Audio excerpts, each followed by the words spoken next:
The night was cold. The streets were wet from the rain that had fallen all day. A faint smell of garbage hung in the air, mixed with the sour odor of old food thrown away by restaurants. Streetlights flickered weakly, making the shadows move, like they were alive in the narrow alley between two old buildings. A small brown dog was eating from a metal bowl. The dog's ribs showed through its thin fur. It ate quickly, afraid someone might take the food away. But then it froze, ears twitching. Something was moving in the shadows. From the darkness, a figure crawled forward. Her steps were slow, her arms shaking, her skin pale with a faint silver glow under the streetlight. She was not human. Her face was sharp. Her eyes, larger than normal, glowing faintly yellow in the dim light. Her long hair was tangled and dirty, her clothes torn so badly they hardly covered her. She looked at the bowl, her lips trembling, her eyes locked on the scraps of meat inside. The dog growled softly, but she dropped to her knees, her hands shaking as she pushed her hair out of her face. Her stomach growled loud enough to echo. Off the alley walls, a group of young men passed by the mouth of the alley. One of them glanced in and laughed. "Hey, check this out," he said, pointing at her. The others peeked in, their laughter sharp and cruel. "Is that one of those aliens?" Another said, "Eating dog food." They took out their phones, some snapping pictures, others filming. The alien woman's cheeks burned, but hunger was stronger than pride. She reached out. Pulling the bowl closer, the dog barked once, but she pushed it away gently. Then she lowered her head and began to eat. The food was cold, wet, and tasted of dirt. But to her, it was like a feast. She chewed quickly, swallowing before her body could reject it. Each bite gave her a little more strength. Though her heart ached with shame, the laughter faded as the men walked away, their mocking voices still echoing in her head. She didn't notice at first that someone else was standing at the end of the alley, a tall man in a dark jacket, his face hidden in shadow. He didn't speak. He didn't laugh. He just stood there, watching, his hands in his pockets. The alien woman froze, her mouth still full, her eyes darting to the exit, her body ready to run. But the man didn't move toward her. Instead, he knelt down slowly. Placing a paper bag on the wet ground, steam rose from inside it, carrying the smell of freshly cooked food, warm bread, meat, and spices. She stared at it, her mouth watering, but her eyes narrowed in suspicion. No one gave food for free. Not to her. Not in this city. The man pushed the bag a little closer with his foot. "It's for you," he said quietly, his voice calm. "Eat it before it gets cold." She shook her head, moving back. "Why?" Her voice was weak, hoarse from days without speaking. "You look hungry," he said simply. No smile, no mockery, just a fact. Her stomach twisted with need, the warm smell wrapping around her like a blanket. Still, she did not trust him. Memories of other humans who had lured her with promises flashed in her mind and ended in pain. He sighed, leaning back. "If you don't want it, I'll leave it here." He stood, stepping away, turning like he would go. Her hands moved before her mind. Could stop them, she reached for the bag. Her fingers brushing the warm paper, she opened it slowly. Inside was bread still soft and warm, a small box of cooked rice and meat, and a plastic bottle of water. She picked up the bread first, sniffing it, her lips trembling. Then she took a small bite. The warmth spread through her mouth, and she closed her eyes. For the first time in weeks, she was tasting real food. The man watched from a few steps away, saying nothing, letting her eat in silence. She didn't know why he was here, why he had helped her, but for that moment, she didn't care. The rain began to fall again, softly at first, the drops tapping against the metal bowl. The dog had gone, but the alien woman stayed, crouched on the wet ground, holding the bread close like it was the most precious thing in the world. She didn't know it yet, but this moment, in a dirty, Alley with a stranger watching would change the path of her life forever. Asterisk the steam from the paper bag curled into the cold night air, carrying the smell of cooked meat, warm bread, and spices. The alien woman held the bread in her thin hands, her fingers trembling as though afraid it might vanish if she blinked. She took another bite, slow and careful, like someone expecting it to be taken away at any second. The man stood a short distance away, leaning against the wall of the alley, his dark jacket glistening under the drizzle, his face still shadowed. He didn't try to come closer. His hands stayed in his pockets, his voice calm and low when he finally spoke. "You can eat it all." Her yellow eyes narrowed, suspicion still flickering in them. "Why?" she asked again, the single word raw in her throat. "Because you need it," he replied without hesitation. "And because I had extra," she almost laughed at the lie. No one in this city ever had extra. Not for someone like her. She had learned that from the day she first stepped into human territory. Still, the smell of the rice and meat was too much to ignore. She opened the small box, her hands shaking so hard that the lid slipped. She caught it before it fell into the wet dirt. Inside was a serving of white rice, topped with pieces of spiced chicken. Steam still rising, she hesitated, looking between the box and the man, waiting for him to make a demand. In her experience, kindness was just a mask for something cruel that would follow. But the man didn't move, didn't reach for her. His eyes were unreadable. Only his voice broke the silence. "Eat while it's warm." Her hunger won. She picked up a piece of chicken. Biting into it, the flavor burst on her tongue, so rich and strange after weeks of eating scraps. Her throat tightened. A wave of emotions hitting her all at once: relief, shame, gratitude, and fear. "You're not from here," the man said. After a moment, it wasn't a question. She froze, her jaw still moving, slowly swallowing the bite. "No," she admitted, her voice barely above a whisper. "Alone?" he asked.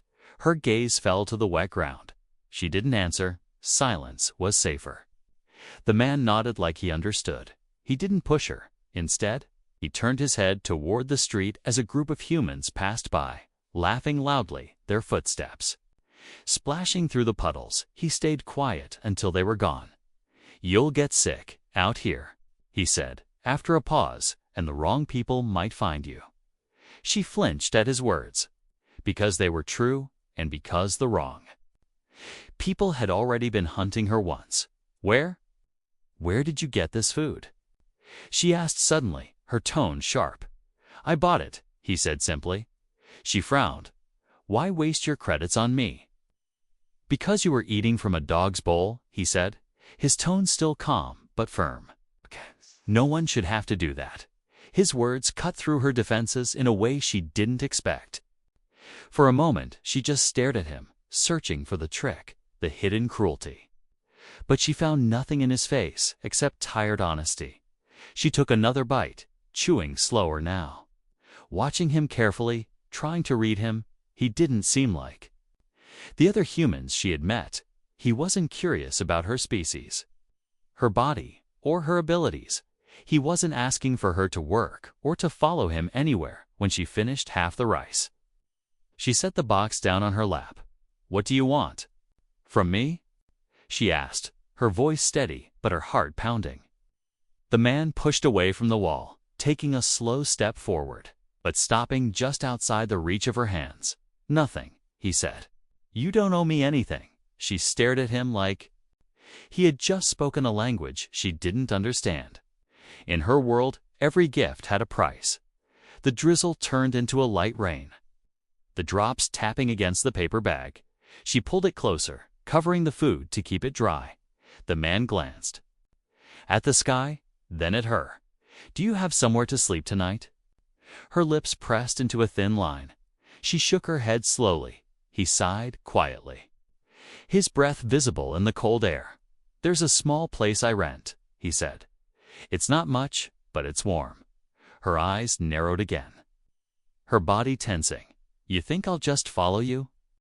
"No," he said. "I think you'll decide if you want to stay in the rain or take shelter." She said nothing, holding the bread like a weapon, her mind racing with memories of traps she had walked into before, men who had offered warmth. And given her chains instead, the man didn't press. He just nodded once and began to walk toward the street. "I'll be outside," he said, his voice carrying over the sound of the rain. "If you want to come, follow." For a long moment, she didn't move. The rain soaking her hair, the food cooling in her hands. Her instincts screamed to stay hidden. But another part of her, the part that still remembered warmth and safety, whispered that maybe this was different. She looked at the paper bag, then at his shadow just beyond the alley, and for the first time in months, she felt something she thought she had lost forever. A choice. The rain fell harder now, turning the alley floor into a shallow stream. The paper bag in her lap was warm, but getting damp. Steam still curled up from the rice and meat. Her yellow eyes stayed fixed on the shadow outside the alley. The man didn't move. He stood still, letting the rain soak into his jacket. Her instincts screamed that following him could be a mistake. Every time she had trusted someone before, it had ended badly. Yet, she couldn't ignore the strange fact that he had given her food and walked away instead of forcing her into anything that was new, that was dangerous in its own way, 'cause it made her want to believe. Finally, she stood, her bare feet splashing in the puddles.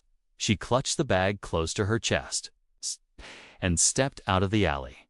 The street was dim, lined with broken streetlights and old buildings. The man glanced at her but said nothing. He just started walking, his pace slow so she could keep up. She stayed 2 steps behind him, her body tense, her eyes scanning the shadows for movement. He walked like someone who knew these streets well, taking turns down narrow lanes where the rain dripped from sagging roofs. The air smelled of damp wood and oil after several minutes. He stopped in front of a small building with cracked bricks and a metal door. He pulled out a key and unlocked it, stepping aside so she could enter first. She hesitated, her fingers tightening on the paper bag. "Why first?" she asked softly. He shrugged. "So you know I'm not locking you in." It was a strange thing to say, but it made her chest ache in a way she couldn't explain. Slowly, she stepped inside. The room was small, but warmer than outside. The air smelled faintly of coffee and dust. A worn couch sat against the wall, a small table in front of it, and a heater hummed softly in the corner. She stayed near the door, dripping water on the floor, her eyes darting over every corner, every shadow. The man closed the door, but didn't bolt it. Instead, he walked into a tiny kitchen area and put water on the stove. "You can sit," he said over his shoulder. She didn't move. "Why help me?" she asked, the question sharper now. He leaned against the counter, thinking for a moment. "Because no one else would," he said, "and you looked like you were about to fall over." Her throat tightened. She hated how much those words got to her. "You don't even know me," she said. "Do I need to?" he asked, and there was no sarcasm, no judgment in his voice. She looked away, setting the bag down on the table, her hands rubbing the cold from her arms. "Humans. They don't like my kind," she murmured. "I'm human," he said, "and I gave you food." That made her look at him again, really look. His hair was dark and messy, his jaw rough with stubble, his eyes tired but steady. There was no fear in them, no disgust. He poured hot water into 2 cups and brought them over, setting one in front of her. "It's tea," he said. "Drink slowly. It's hot." She curled her hands around the cup, the warmth seeping into her cold fingers. She took a careful sip. The flavor was strange, bitter at first, but it warmed her all the way down. "You can stay here tonight," he said, after a long silence. "The couch is clean enough. There's a blanket in the basket." Her eyes narrowed again. "And tomorrow?" "Tomorrow, you decide," he said simply. "I'm not keeping you here. Her mind raced. It felt too easy, too kind. There had to be something he wasn't saying, and yet his voice stayed calm. His movements relaxed, no signs of a trap. She glanced at the blanket folded neatly on the couch, then back at him. "If I stay, and if I leave tomorrow, you won't follow." He shook his head. No. The sound of rain on the roof filled the silence between them. She took another sip of tea, her body slowly relaxing, though her mind stayed alert. After a while, she asked, "What's your name?" "Daniel," he said. "Yours?" She hesitated. It had been so long since anyone had asked. "Sira," she said finally, the name soft on her lips. He nodded, like he was storing it away. "All right, Sira, you can finish your food, then get some rest." She looked at the bag, the bread, the rice, and the chicken. She was still hungry, but for the first time in a long while, she didn't feel like she had to eat as fast as possible before someone took it away. Daniel went back to the kitchen. Giving her space, she sat on the couch, pulling the blanket over her legs, and ate slowly, her eyes drifting to him every now and then. He didn't look at her much, as if to let her believe she was invisible if she wanted to be. It was strange, this feeling, not safety exactly, but the beginning of it. A fragile thread she was afraid might break if she breathed too hard. She didn't know why he had helped her. She didn't know if she would be here tomorrow. But for tonight, she was warm, she was fed, and she was not alone. And for someone who had been treated like nothing, that was everything. The small apartment was quiet, except for the soft hum of the heater and the sound of rain tapping against it. The window, the air inside, felt warmer than anything Sarah had felt in months, yet her body would not relax. She sat on the couch, the blanket over her legs, her back pressed against the armrest, as if that extra barrier could keep her safe. Daniel moved around the kitchen, not looking at her, his steps slow and unhurried. The smell of tea still lingered in the air, mixed with the faint scent of old books and dust. Nothing here smelled of danger, but danger often wore a mask. She kept glancing at the door, noting that it wasn't locked. That was strange too. Most humans in this part of the city locked everything. Twice, the idea that he was leaving her an easy way out made her feel unsettled. She didn't know if it was because he trusted her or because he wanted her to trust him. Daniel set a glass of water on the small table near the couch, "In case you're thirsty later," he said, his voice steady. She only nodded, her eyes on the glass, her fingers tightening around the blanket. "You should get some rest," he added. "It's late rest." She thought the word felt like a luxury. She couldn't remember the last time she'd truly slept without one ear open. "I'll stay awake a little," she murmured. "Suit yourself," he said, and walked into the other room. The door stayed slightly open, the dim light spilling out into the living room. For a long time, she didn't move. The warmth of the blanket seeped into her bones, but her mind stayed sharp. Every creak in the old walls made her twitch. She had learned to fear the quiet, because quiet often came before footsteps, and footsteps often came before pain. Her eyes drifted to the food bag still on the table. She reached for the bread, tearing off a small piece, chewing slowly. The softness against her tongue felt unreal. She remembered the dog's bowl, the cold scraps, the stares and laughter of strangers. And for a moment, she didn't know if she wanted to cry or keep eating. She didn't hear Daniel come back until he spoke. Here, she looked up sharply, her body tensing, but he was only holding a towel and a clean, oversized sweater. "They're dry," he said. "You can use the bathroom if you want to change." Her eyes narrowed. "Why?" "You're soaked, and you'll get sick," he said simply. No other explanation. She hesitated, taking the towel, but not the sweater. "I don't need it's warmer than what you have," he interrupted gently, setting the sweater on the couch beside her. "Up to you." And then he walked away again. She stared at the sweater for a long time before picking it up, the fabric soft under her fingers. It smelled faintly of detergent and something faintly like wood smoke. She didn't know why that smell made her chest ache. Finally, she stood. Keeping the towel wrapped around her, she found the bathroom small, with a cracked mirror and a sink that dripped slowly, but it was clean. She closed the door, leaning against it for a moment, breathing deeply when she pulled off her wet clothes. She saw the marks on her skin again, thin pale lines and faint bruises that never seemed to fade. She traced them with her fingers, remembering cold nights, rough hands, and voices that had told her she was worthless. She put on the sweater, and it hung loosely around her, reaching halfway down her thighs. It was warm, almost too warm. She caught her reflection in the mirror and hardly recognized herself still. Pale, still tired, but softer somehow when she came out. Daniel was sitting at the table, scribbling something in a small notebook. He didn't look up right away. "Better?" he asked. She nodded slowly. "Warmer." He smiled faintly, but didn't push the conversation. Instead, he closed the notebook and stood. "The couch is yours for the night." She sat down again, pulling the blanket over herself, watching as he disappeared into his room. The faint sound of him moving around reached her, but nothing threatening. Hours passed, the rain faded, and the city outside went quiet.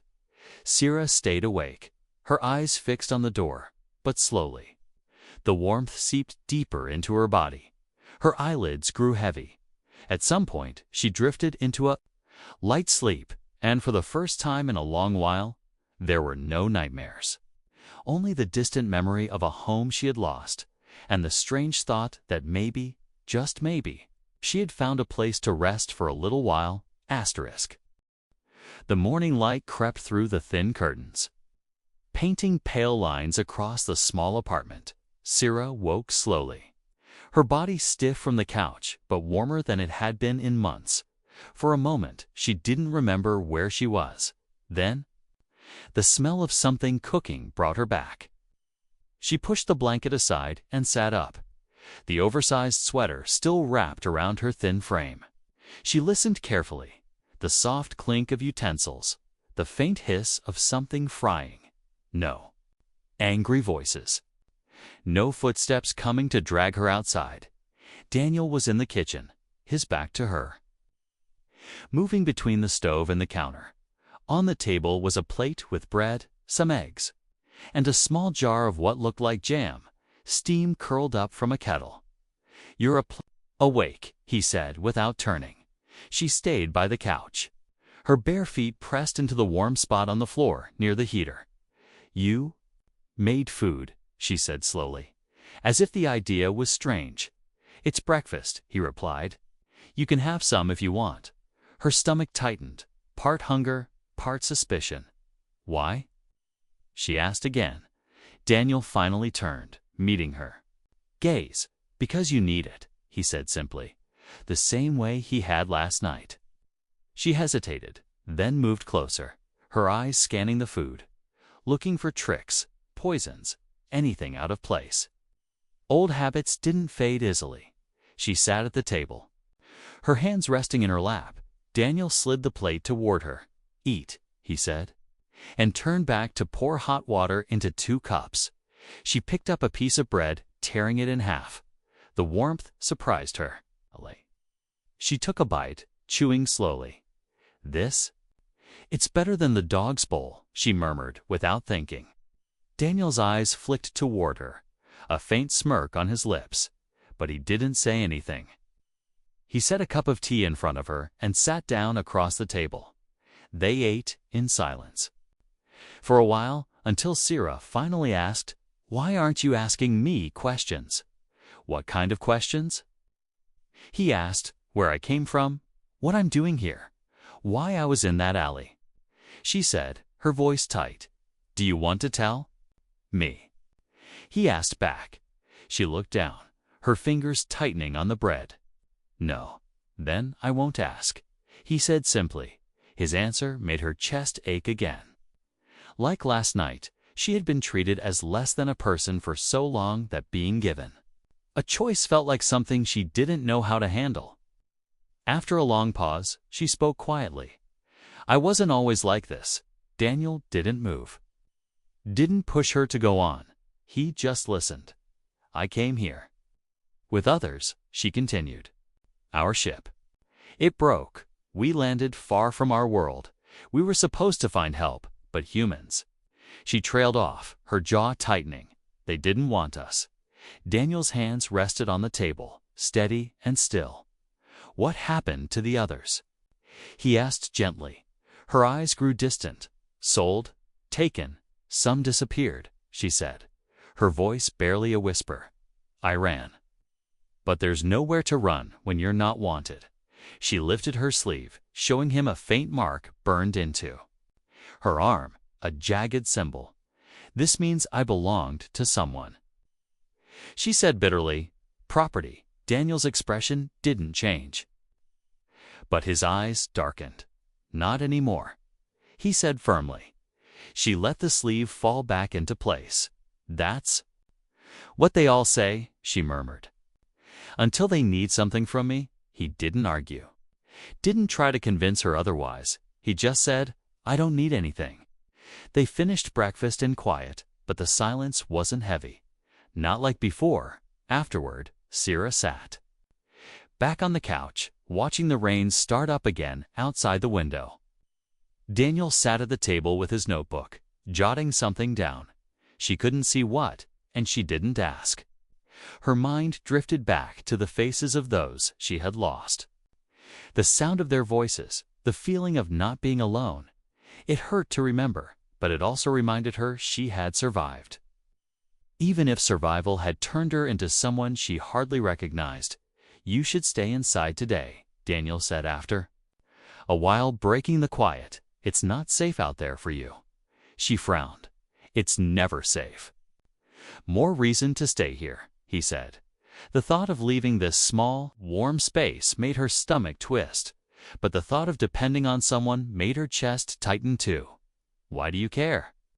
She asked suddenly.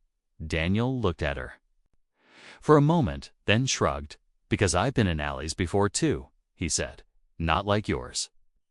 But I know what it's like to be ignored. She studied him, trying to see the truth in his words, and for the first time, she didn't find any lies. Maybe that was why, without fully deciding to, she said, I'll stay. For now, and in Daniel's faint nod, she thought she saw something that wasn't pity, but something else. Maybe respect, maybe understanding. Maybe the beginning of trust. Asterisk, the rain had stopped by late afternoon, leaving the streets wet. And shining under the dull gray sky, Sira sat near the window, her eyes following the small streams of water running down the glass. Daniel had gone out briefly, saying he needed to pick up something. He told her to keep the door locked. She had wanted to protest, but before she could, he was gone, the lock clicking behind him. The apartment felt too quiet without him. The faint hum of the heater, the only sound. She pulled the blanket tighter around herself, trying to convince her mind that she was safe, but safety was a fragile thing, and it never lasted long for her. She noticed movement outside, 2 figures walking slowly down the street, their heads turning as if they were looking for something or someone. Her body stiffened instantly. She leaned back into the shadows, heart pounding. They stopped across from the building, talking quietly. One of them pulled out a small device that glowed, faintly blue. Her breath caught. She had seen those before. Trackers. The kind used to detect alien life signs. Her first thought was to run. Her second was to curse herself for staying here too long. She backed away from the window, her mind racing. Daniel didn't know he could walk straight into danger without realizing it. Minutes felt like hours before she heard footsteps on the stairs. The door handle turned. She grabbed the nearest thing she could use as a weapon, the heavy mug from the table. The door opened. Daniel stepped in, carrying a small paper bag. He paused when he saw her stance. Sira? He asked slowly, closing the door behind him. There are people outside, she whispered, her voice urgent. They're looking for me.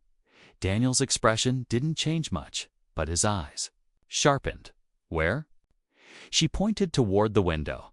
He walked over and glanced through a small gap in the curtain. He didn't speak for a moment. Then he turned back. "Pack your things," he said. "I don't have things," she replied bitterly. "Then grab the blanket," he said. "We might need to move." She hated the idea of running again, but the thought of those trackers made her skin crawl. "Why are they here?" she asked. "Because someone probably saw you yesterday," Daniel said, his tone calm but tight. Word spreads fast in this city when someone unusual shows up. He moved quickly, checking the back door. Pulling a small bag from under the table, he tossed her the sweater she had worn last night. "Put the hood up," he said. She obeyed without argument. The tension in the air pressing against her chest, Daniel turned off the heater and most of the lights. The room felt colder instantly. "They won't knock," she said quietly. "They'll break the door." Daniel gave a short nod. "Which is why we won't be here when they try." They waited for a few minutes, listening. Sierra's hands tightened around the blanket. Her heart beat loud in her ears. Then Daniel gave the signal. They slipped out through the back door. The narrow alley behind the building smelled of damp trash and rust. But it was empty. They moved quickly, Daniel leading the way, taking turns through side streets. Keeping to the shadows, the city's noises felt sharper tonight, distant shouting. The rumble of a hover car, the hiss of water dripping from pipes. Sierra kept glancing over her shoulder, certain she would see the trackers behind them. But the street stayed empty. Finally, they reached an older part of the city, where buildings leaned against each other like tired giants. Daniel unlocked the door to another small place, not much different from the first, but colder, unused. He let her in first again, then closed the door and locked it. "We can stay here for the night," he said. "They won't think to check this side of town." Sierra paced the small room, her body still tense. "You don't understand," she said. "They don't stop. They don't give up. If they find me, they'll take me. And if you're near me, they'll take you too." Daniel leaned against the wall, watching her. "Then they'll have to get through me first." Her head snapped toward him. "Why? Why risk yourself? You could have left me in that alley because I didn't want to," he said simply. "And I'm not about to change my mind now." His calm tone rattled her more than any shout could. She didn't know how to respond. No one had ever stayed when it was easier to walk away. The night stretched long. They kept the lights off, listening for footsteps. The air heavy with unspoken questions. Sierra sat on the floor near the wall, hugging her knees, her mind circling the same thought. Maybe she had been wrong to come here. Maybe she had brought danger to the only human who had shown her kindness. And yet, deep down, there was a flicker of something she hadn't felt in years. A stubborn spark that whispered maybe she wasn't completely alone anymore. The old apartment was colder than the last one, the cracked walls letting in thin drafts of night air. Sierra sat on the floor with her back to the wall. Wrapped in the blanket Daniel had insisted she bring, her eyes stayed fixed on the door. Every creak in the wood, every soft sound from outside made her tense. Daniel was by the window, peeking through a narrow gap in the curtain. His movements, careful, quiet, "They're still out there," he murmured, his voice low. Sierra's stomach tightened. "How many?" "2 for sure," he said. "Maybe more waiting farther down the street." She pulled the blanket tighter. "You should leave me here and go," she said. "If they find you with me, I'm not leaving you," Daniel cut in, his tone steady but firm. "I told you before, I don't walk away." Her lips pressed into a thin line.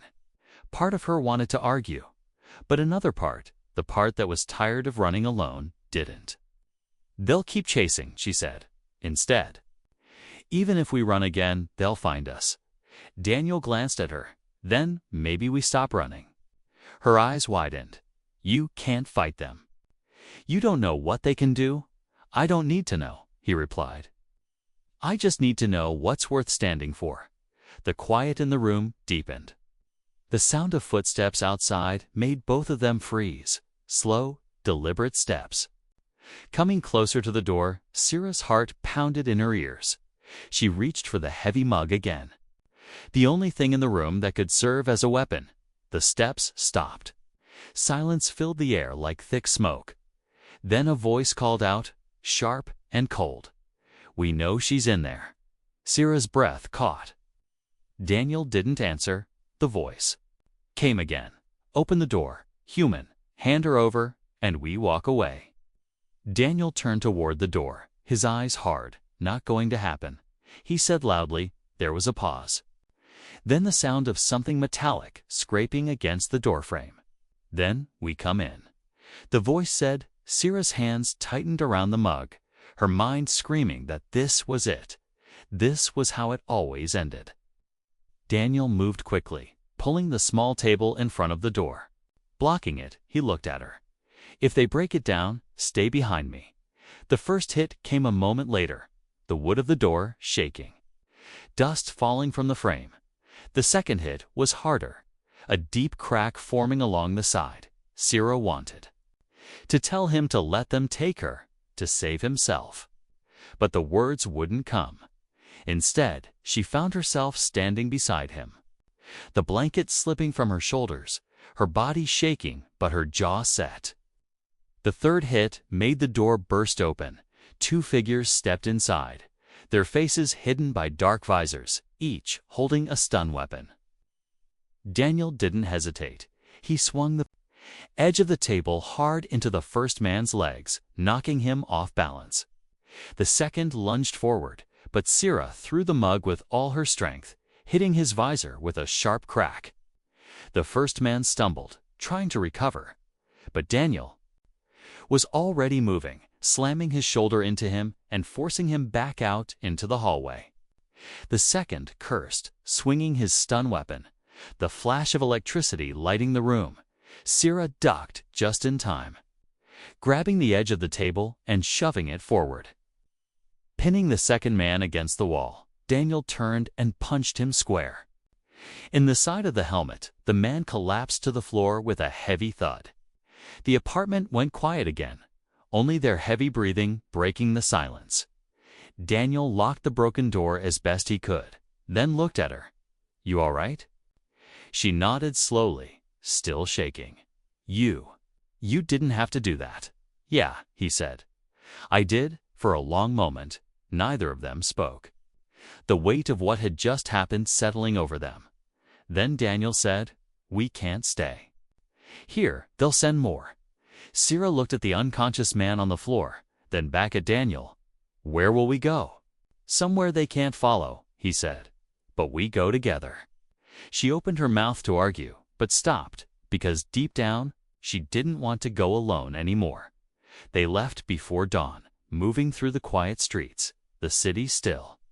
Half asleep, the air crisp and cool, Syrah walked beside him, her hood pulled low. The blanket gone now, replaced by the sweater he had given her. For the first time in a long while, she didn't feel like she was only running from something.